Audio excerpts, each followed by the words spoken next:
Hoje é dia do professor e o Brasil está tratando o professor como?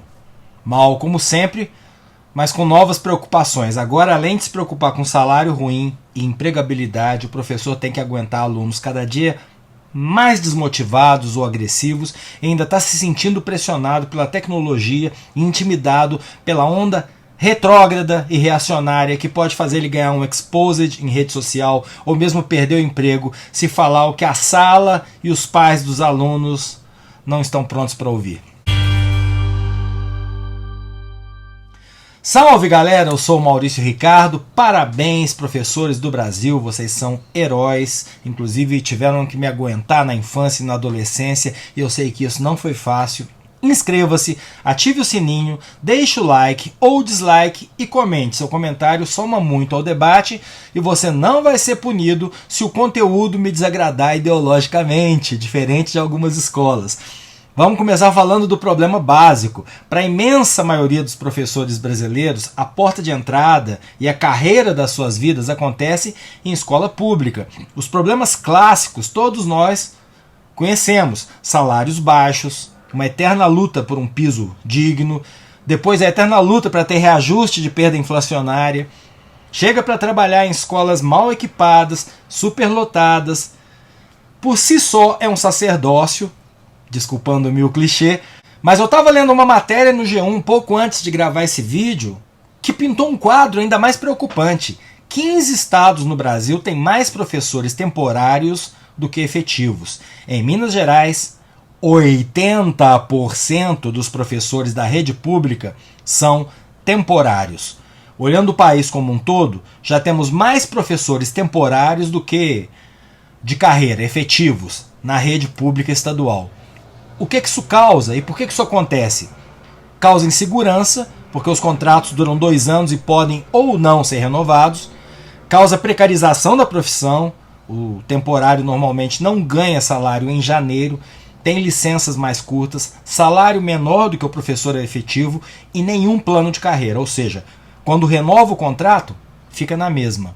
Isso acaba fazendo o professor ter que trabalhar em mais de uma escola ou em outras atividades ou bicos para conseguir pagar as contas e se prevenir do risco de botar todos os ovos numa cesta só e perder o pouco de renda que ele tem se perder o contrato com a escola. Agora, o porquê isso acontece é fácil imaginar. Acontece porque é uma forma dos governos estaduais economizarem na educação. Efetivando professores, você tem que oferecer a eles uma carreira com a possibilidade de crescimento. E aqui é só minha opinião, mas eu acho que é também uma forma de deixar o professor em eterno estado de alerta, já que hoje em dia ele está sendo o tempo todo vigiado em sala de aula e pressionado pelo pânico moral e pela pauta reacionária, que podem levar a um linchamento virtual só por ele ensinar sua disciplina. Isso é mais grave na área de humanas, mas não só. Até o professor de biologia tem que estar muito atento ao que ele diz. A coisa está bizarra, minha amiga e meu amigo que me prestigiam com a sua audiência. Está tão bizarra que numa prova de concurso para professor de português em Macaé, no Rio de Janeiro, 2 questões tiveram que ser anuladas pelo conteúdo machista.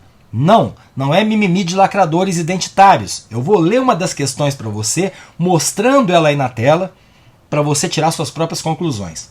Assinale a frase que não contém uma crítica ao fato de a mulher falar demais. A. Há mulheres que quando mentem dizem a verdade. B. A língua é a última coisa que morre em uma mulher. C. Há 1000 invenções para fazer as mulheres falarem e nenhuma só para as fazer calar. D. A língua da mulher não cala nem depois de cortada. E. Gosto de mulheres jovens, suas histórias são menores. Olha, eu nem sei por onde eu começo, é melhor não desprezar a inteligência de vocês e nem começar. Isso não foi escrito por um professor red pill, mal-humorado, numa prova de colégio militarizado. Essa é uma questão de concurso escrita pela FGV, Fundação Getúlio Vargas. Só o enunciado, assinale a frase que não contém uma crítica ao fato de a mulher falar demais, já é horrível, porque descreve como fato um estigma, né? As mulheres falam demais. Ainda que alguns estudos digam que a mulher fala mais palavras do que o homem, falar demais é diferente de falar mais. Falar demais pressupõe que a pessoa está falando mais do que deveria. E é isso, de forma agressiva, que as alternativas confirmam. A gente está falando de uma prova de prefeitura, ou seja, para o ensino básico, onde mais de 80% das profissionais são mulheres.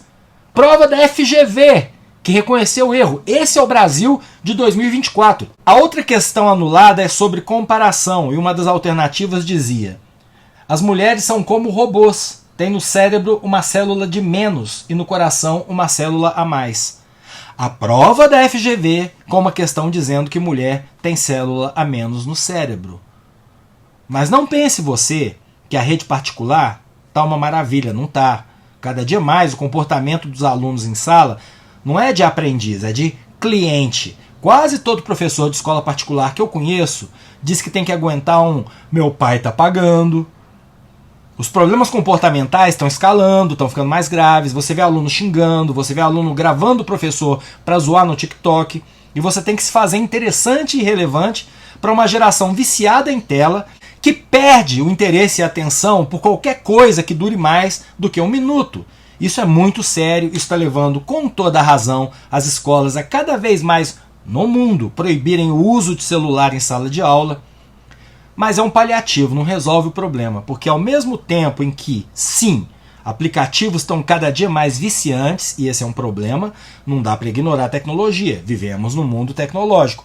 E aqui eu posso dar um testemunho, pelo menos. Para qualquer curso em tecnologia que você faz na minha escola, a Techers, link no post fixado, a gente oferece 1 hora semanal de letramento digital, para ensinar uso seguro de internet e coisas básicas como abrir um e-mail, salvar em nuvem, até digitação. Estamos falando de crianças que só sabem digitar com os polegares.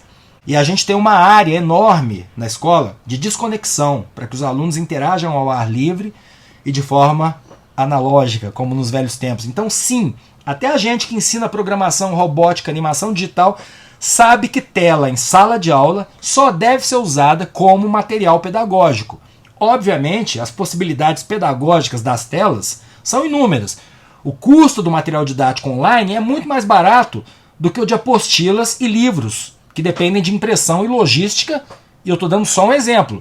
Mas, para variar, tem muita escola pública e particular comprando soluções, aplicativos, plataformas, jogos didáticos eletrônicos, só para dizer que tem.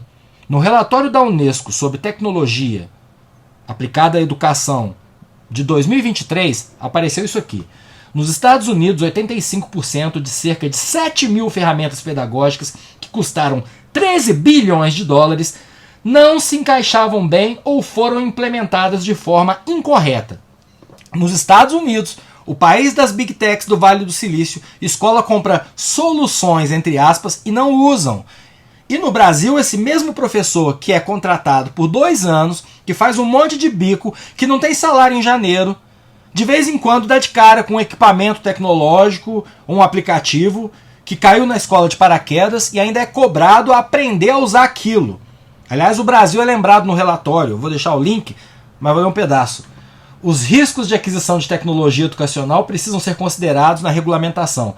As compras públicas são vulneráveis a conluio e corrupção. Em 2019, a Controladoria Geral da União do Brasil encontrou irregularidades no processo de licitação eletrônica para a compra de 1,3 milhão de computadores, laptops e notebooks para escolas públicas, estaduais e municipais. Isso talvez explique por que falta dinheiro para efetivar professores, não é mesmo? Eu vou parando por aqui porque já levantei muitos temas para debate. Professores, meus parabéns e o meu respeito. E é isso aí, eu sou Maurício Ricardo, inscreva-se nesse canal, ative o sininho, deixe o like ou dislike, seu comentário, que é sempre muito importante. Os links estarão no post fixado. Lute pela educação.